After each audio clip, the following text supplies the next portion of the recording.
경계들. 이 내용은 십자가의 성령한 소품의 검은 경계 중에서 경계들을 발췌한 내용으로서 박노열의 관성기도 수도 지침 457쪽에서 468쪽에 기록되어 있습니다. 그 목차를 보면은 1번에서 3번은 서론에 해당하고 4번에서 9번은 세상을 거슬러 10번에서 13번은 악마를 거슬러 14번에서 17번은 자신을 거슬러 이러한 내용으로 구성되어 있습니다. 참된 수도자가 되고 완덕에 다다르기를 원하는 사람들에게 유용할 가르침과 경계들입니다. 1.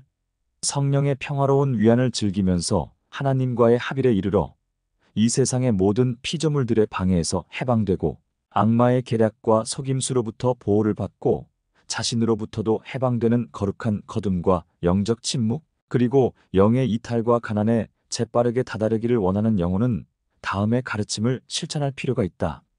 영혼이 받는 모든 해악들은 앞서 말했던 원수들인 세상과 악마와 육신으로부터 온다는 점을 주의해야 한다.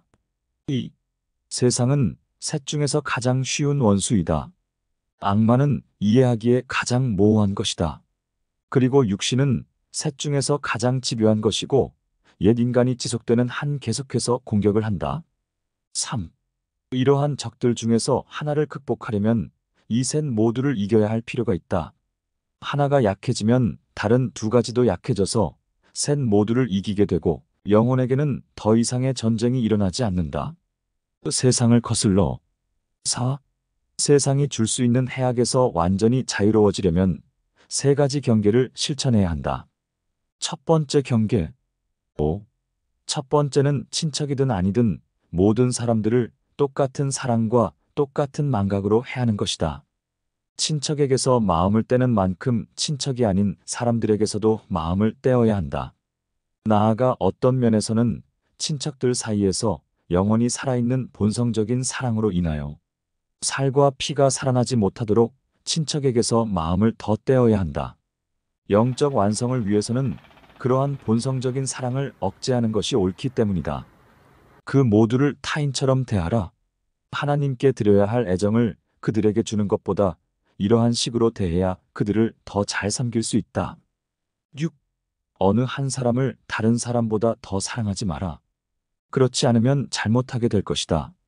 하나님께서 가장 사랑하시는 사람이 가장 커다란 사랑을 받을 가치가 있는데 그대는 하나님께서 누구를 가장 사랑하시는지 알지 못하기 때문이다. 그러나 거룩한 거둠에 어울리도록 모든 사람들을 똑같이 잊는다면 그대는 그들로 인하여 크거나 작은 잘못을 저지르지 않을 것이다. 좋은 것이든 나쁜 것이든 그들에 대하여 아무것도 생각하지 말고 어떠한 노력도 하지 말고 가능한 한 그들로부터 멀리 떨어져라. 그리고 이것을 지킬 수 없다면 그대는 수도자가 되는 법을 배우지 못할 것이고 거룩한 거둠에 이르지 못할 것이고 불완전함으로부터 자유로워지지도 못할 것이다. 그리고 이 점에서 그대가 어느 정도 자유로워지기를 원한다면 악마는 선이나 악을 가장하여 이러저러한 방법으로 그대를 속일 것이고 그대가 그대 자신을 속일 것이다. 내가 말한 대로 해야 안전할 것이다. 다른 방법으로는 피조물로부터 영혼이 받는 불완전함과 해악들에서 자유로워질 수가 없기 때문이다. 두 번째 경계. 7. 세상을 거스르는 두 번째 경계는 현세적 보화에 대한 것이다. 이러한 종류의 악에서 자유로워지고 과도한 욕을 진정시키려면 모든 종류의 소유를 혐오하고 음식이든 의복이든 다른 피조물이든 내일의 일이든 그러한 것들에 대하여 신경을 쓰지 않고 하나님 나라를 찾는 것, 즉 하나님을 거역하지 않고 보다 더 숭고한 다른 것에 신경을 쓸 필요가 있다. 그러면 지존께서 말씀하셨듯이 나머지는 곁들여 받게 될 마 633 것이다. 짐승들에게도 신경을 쓰시는 당신께서 그대를 잊으실 리가 없기 때문이다. 이렇게 감각 안에 침묵과 평화를 얻게 될 것이다. 세 번째 경계. 8. 세 번째 경계는 수도원에서 수도자들에 관한 모든 해악에서 그대를 보호하는 법을 배우려면 매우 필요한 것이다. 그것을 지키지 않음으로써 많은 이들이 영혼의 평화와 보화를 잃어버릴 뿐만 아니라 커다란 악과 죄에 떨어지곤 한다. 즉, 공동체에서 일어나는 일들이나 특정한 어느 수도자의 과거나 현재의 일에 대하여 생각하지도 말고 더더구나 말도 하지 않으면서 조심스럽게 자신을 지켜야 하는 것이다. 그대가 말씀드려야 할 권한을 가진 사람에게 알맞은 때에 적절하게 말하는 것이, 아니면 열성이나 교정의 구실로 그의 성격이나 생활 태도나 그의 상황에 마이너스 아무리 중대한 것이라고 해도 마이너스 대하여 말을 해서는 안 된다. 그리고 그대가 보고 알게 된 것들에 결코 충격을 받거나 놀라지 말고 모든 것을 잊어버림으로써 그대의 영혼을 보호하도록 하여라. 9. 그대가 그러한 것들 중에서 어떤 것을 보기를 원한다면 천사들 가운데에서 산다고 할지라도 그대가 그 실체를 이해하지 못하기에 많은 것들이 좋게 보이지 않을 것이기 때문이다. 소돔 사람들의 멸망에 마음이 어지러워서 무슨 일이 일어나는지 보려고 고개를 돌렸다가 주님께 벌을 받아서 소금, 기둥의 상이 되어버린 롯의 아내창 19-26로 예를 들어보자. 이것을 이해하려면 그대가 악마들 사이에서 살고 있다고 할지라도 하나님께서는 그대의 머리를 그러한 것들에 대한 생각에게로 돌리지 않고 오히려 그러한 것들을 온전히 그대로 놔두고 이러저러한 것에 의해서 생각을 방해받지 말고 그대의 영혼이 순수하고 온전히 하나님께 이끌리기를 원하신다. 그리고 걸려 넘어질 것이 전혀 없는 수도원이나 공동체는 없다는 것이 확실하다. 성인들을 넘어뜨리려는 악마들이 결코 부족하지 않고 하나님께서는 그들을 훈련시키고 시험하도록 허락하시기 때문이다. 그리고 흔히 말하듯이 집에 있지 않는 것처럼 그대를 퍼러하지 않는다면 아무리 많은 일을 한다고 할지라도 수도자가 되는 법을 결코 알 수가 없을 것이고 거룩한 이탈과 거둠에 이르지도 못할 것이고 이러한 것들로부터 오는 해악들에서 자유로워질 수도 없을 것이다. 이렇게 하지 않는다면 그대의 의도가 아무리 선하고 그대의 열정이 아무리 크다고 할지라도 악마는 이러저러한 방법으로 그대를 사로잡을 것이며 그대의 영혼이 이러한 것들 중 어느 것에 마음을 쓰게 된다면 그대는 이미 사로잡힌 것이기 때문이다. 그러니 야고보 사도가 누가 스스로 수도자라고 신앙심이 깊다고 생각하면서도 제 혀에 재갈을 물리지 않는다면 그 사람의 수도 생활은 신앙시 무너된 것입니다. 약 126을 말한 것을 기억하라. 이것은 내적으로 하는 말도 외적으로 하는 말 못지않게 삼가야 한다는 의미이다. 악마를 거슬러 10. 완덕을 열망하는 사람은 두 번째 원수인 악마에게서 자유로워지기 위하여 다른 세 가지 경계를 실천해야만 한다. 그렇게 하려면 악마가 영성인을 속이기 위하여 사용하는 은 계략들 중에서 가장 흔한 것은 나쁜 것이 아니라 좋은 것처럼 보이도록 가장하여 속인다는 점을 깨달아야 한다. 악한 것이라는 사실을 알게 되면 그 영성인이 거의 손대지 않을 것을 악마는 알고 있기 때문이다. 그러므로 그대는 좋게 보이는 것에 대하여 항상 의심을 가져야 한다. 특히 순명으로 지시받은 일이 아니라면 더욱 그래야 한다. 이에 대한 안전한 길은 그대가 상에 드려야 할 사람에게 조언을 청하는 것이다. 첫 번째 경계 11. 첫 번째 경계는 아무리 선하고 애덕이 가득한 것처럼 보인다고 할지라도 의무로 명령을 받았을 때가 아니면 그대를 위해서나 그 집에 밖에 있거나 안에 있는 다른 사람을 위해서나 순명의 명령 없이 결코 아무것도 하지 않아야 한다는 것이다. 이것을 지키면 그대는 공덕을 쌓고 안전할 것이며 소유욕에서 벗어나고 그대도 알지 못하는 손해와 해악들을 피하게 될 것이다. 하나님께서는 당신의 때에 그대에게 선량할 것을 요구하실 것이기 때문이다. 그리고 작은 일에서나 큰 일에서나 이것을 지키지 못하면 아무리 잘 지킨 것처럼 보인다고 할지라도 작든 크든 악마에게 속지 않을 수가 없다.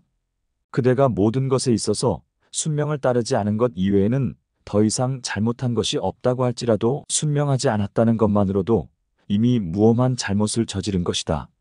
하나님께서는 희생보다 순명을 삼상 1522원하시기 때문이다. 그리고 수도자의 행위란 자기 마음대로 하는 것이 아니라 순명으로 해야 하는 것이므로 그대가 순명을 하지 않는다면 그 모든 것을 잃어버린 것처럼 생각해야 할 것이다. 두 번째 경계 12. 두 번째 경계는 그대의 장상이란 그대에게 하나님을 대신하는 사람이므로 누가 장상이든지 그를 하나님께 향하는 눈길보다 낮게 보아서는 안 된다는 것이다. 그리고 악마는 여기에서 많은 손길을 뜬다는 점에 주의하라. 장상을 그렇게 여긴다면 그 이익과 유익함이 클 것이고 그렇게 하지 않는다면 그 손해와 해악이 클 것이다. 그러므로 장상의 성격이나 그 행동 방식이나 습관이나 다른 일처리 방법들을 보지 않도록 매우 주의하며 조심해야 한다. 그렇게 조심하지 않는다면 그대는 커다란 해악을 입을 것이다. 그대는 장상을 통해서 하나님을 섬겨야 하는데 하나님께서 눈에 보이지 않으신다는 이유로 눈에 보이는 장상의 방법들에 의해서만 움직이거나 움직이지 않음으로써 신성한 순명을 인간적인 순명으로 바꾸게 되기 때문이다. 그리고 장상의 불쾌한 성격으로 인하여 기분이 나빠지거나 장상의 좋은 성격으로 인하여 기분이 좋아진다면 그대의 순명은 헛되거나 아무런 성과도 없을 것이다. 그대에게 말하니 이러한 식으로 수많은 수도자들의 완덕이 파괴되는 것을 볼 수 있기 때문이다. 순명에 대하여 이러한 생각을 가지고 있기 때문에 그들의 순명은 하나님의 눈앞에서 거의 가치가 없게 된다. 이러한 것을 힘껏 거절하지 않고 그대가 개인적인 감정 때문에 저 사람보다는 이 사람이 장상이 되어야 한다는 식으로 생각한다면 그대는 결코 영성인이 될 수 없고 그대의 소원도 지킬 수 없을 것이다. 세 번째 경계 13. 악마와 직접적으로 맞서는 세 번째 경계는 참된 마음으로 다른 사람들의 행복을 자신의 것인 양 기뻐하고 모든 것에서 그대보다 다른 사람들을 우선하기를 원하면서 말과 행동에서 마음으로부터 언제나 겸손하려는 것이다. 그러면 그대는 이렇게 선으로 악을 이기고름 1220일 악마를 멀리 쫓아버리고 마음의 기쁨을 누릴 것이다. 그리고 가장 마음에 들지 않는 사람에게 더욱 이것을 실천하려고 노력하여라. 그렇게 실천하지 않으면 그대는 참된 애덕에 이르지 못하고 그러한 일에서 앞으로 나아가지도 못한다는 사실을 알아야 한다. 그리고 모든 사람들 중에서 가장 작은 사람을 가르치려고 하기보다는 언제나 모든 사람에게서 배우는 것을 좋아해야 한다. 자신을 거스르는 것과 자기 감성의 예민함 14. 세 번째 원수인 자기 자신과 자신의 감성을 극복하려는 사람은 다른 세 가지 경계를 실천해야만 한다. 첫 번째 경계 15. 첫 번째 경계는 그대가 수도원에 온 이유는 모든 이들이 그대를 갈고 닦아주며 수련을 시키기 위함이라는 사실을 이해하는 것이다. 그러므로 수도자들의 성격과 태도 때문에 그대에게 일어나는 모든 동요와 불완전함으로부터 자유로워지기 위해서 그리고 모든 일에서 유익함을 얻기 위해서 그대는 수도원에 있는 모든 이들이 그대를 훈련시키기 위하여 일하는 사람이라고 생각해야만 하며 실제로도 그렇다. 어떤 이들은 말로, 다른 이들은 행동으로, 또 다른 이들은 그대와 반대되는 생각으로 그대를 갈고 닦아줄 것이기 때문에 그대는 이러한 모든 것에서 그들에게 복종해야만 한다. 그것은 조각을 하는 사람에게, 색칠을 하는 사람에게, 금박을 입히는 사람에게 자신을 내어 맡기는 조각상과 같은 것이다. 그리고 이것을 지키지 못하면 그대는 그대의 감성과 감정을 이기는 법을 배우지 못할 것이고 수도원에서 수도자들과 잘 지내는 법을 배우지 못할 것이고 거룩한 평화에 이르지도 못하고 많은 잘못과 악에서 자유로워지지도 못할 것이다. 두 번째 경계 16. 두 번째 경계는 그대가 하는 일들이 하나님을 섬기는데 적절한 것이라면 그대가 거기에서 찾아내는 즐거움과 감미로움이 부족하다고 해서 그 일들을 하는 것을 결코 그만두어서는 안 된다는 것이다. 그리고 그 일들이 그대에게 감미로움과 즐거움을 준다는 이유로만 일을 해서도 안 되고 맛이 없는 일을 할 때와 같은 태도로 그 일을 하는 것이 좋을 것이다. 그렇게 하지 않으면 꾸준함을 얻을 수 없고 그대의 나약함을 이길 수 없기 때문이다. 세 번째 경계 17.